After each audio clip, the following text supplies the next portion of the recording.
Before moving on, if you really enjoy this Seiko watch review, please don't forget to subscribe to support my channel. And drop a like so I can also get into the new YouTube's algorithm. I will also add a link where you can find a list of my recommended retailers to purchase this watch from.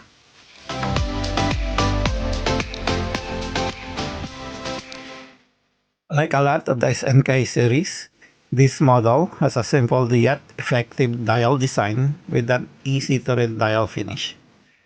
Dial is finished in sunburst silver. Beautiful, but not impressive. But you have to remember that this is a budget sub $100 watch.